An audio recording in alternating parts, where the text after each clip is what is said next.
Hello, I am SquidofLove. Welcome back to our weekly series where we take a look at the latest news regarding the development of Star Citizen.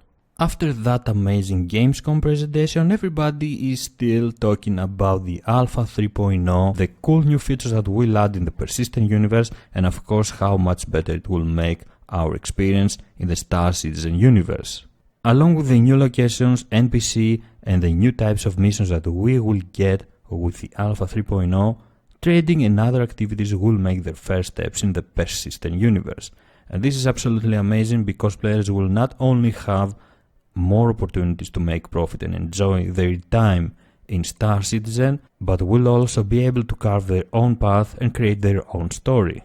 As we have seen in today's Around the Verse, the developers are working on cargo basics for 3.0, something that will give players the opportunity to perform trading activity, to be traders inside the persistent universe. They have already built cargo boxes that players will be able to handle, to take the boxes, get them inside their ships and take them somewhere else in order to sell them and make profit out of this activity. And as we know, there are already ships with cargo holds in game.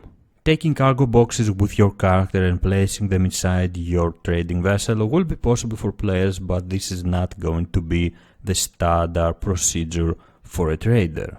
Like I have mentioned already, with Alpha 3.0, new locations will be added to the persistent universe. The whole Stanton system, the full Stanton system, will be added to the persistent universe, and certain locations will act as markets.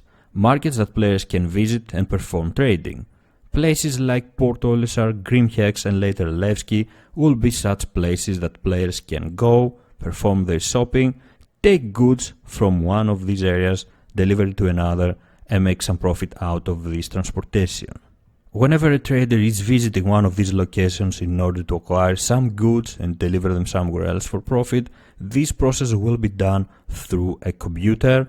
It will be possible for the player to browse the available goods and the prices from a computer, buy fast what he wants, and these items, the quantity he has chosen to buy, will be automatically loaded in his cargo hold, in his ship's cargo hold, or unloaded if he has reached his destination and wants to sell the goods that he is transferring. This will make life for traders definitely easier, and it is a very good implementation of the trading system. Of course, life will be somewhat different for pirates and salvagers.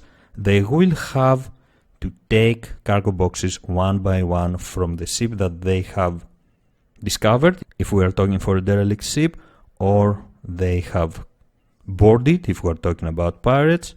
They will have to take the cargo boxes one by one and place them in their cargo hold so they can leave the area and sell their stolen goods. Having trading making its first appearance in the persistent universe is not good for the game only because it will give players that want to play as traders the opportunity to do so, but it will also generate actions. By having trading in the game, this will generate markets, this will generate trade routes that players will have to visit repeatedly in order to make profit, in order to sell their goods, buy other goods in order to sell them somewhere else.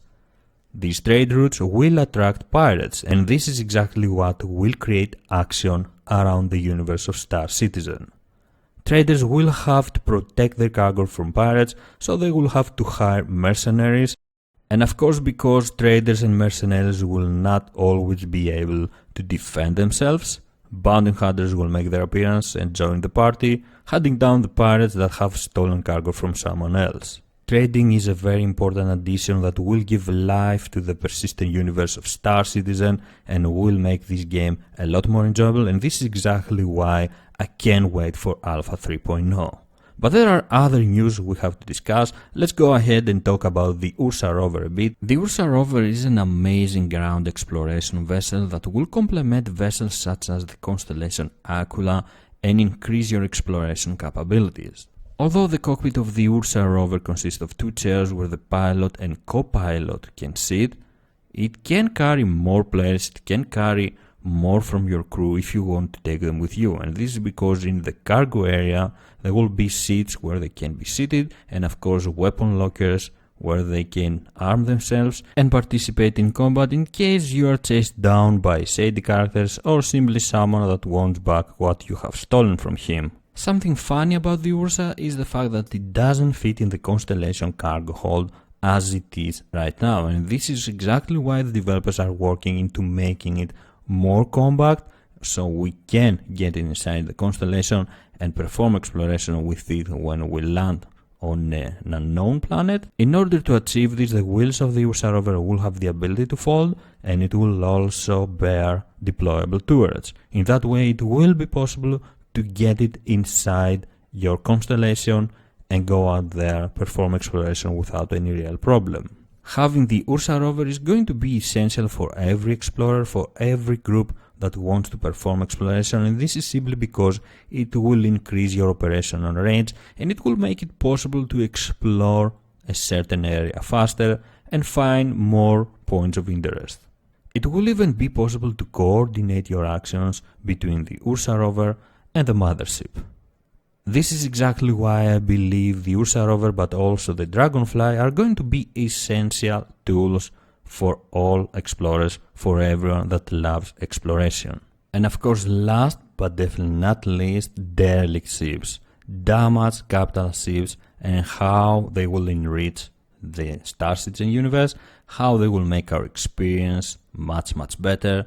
Hopefully we will have them in space by the end of the year. I'm guessing with 3.0 it will be an amazing experience to go out there in the full Stanton system, find derelict ship, find a destroyed starfarer like in the presentation in Gamescom, and try to explore it for viables, for salvage, for anything you might find in there.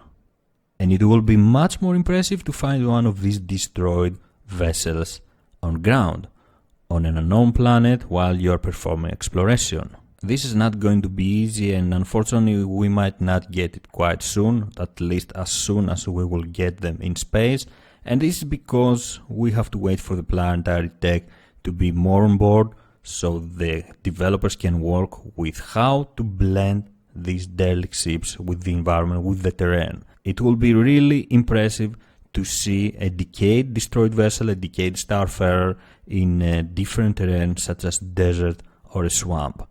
This is definitely something I can't wait to see, especially in space but also on ground. When we will be performing exploration, it will be amazing to find one of these destroyed vessels. These were all the news for today. Hopefully as closer as we get to CitizenCon, we will get a lot more info for Alpha 3.0 but also for Squadron 42. In CitizenCon, like it has been hinted for quite a few times, we might see our very first gameplay from Squadron 42, and this is definitely something worth expecting.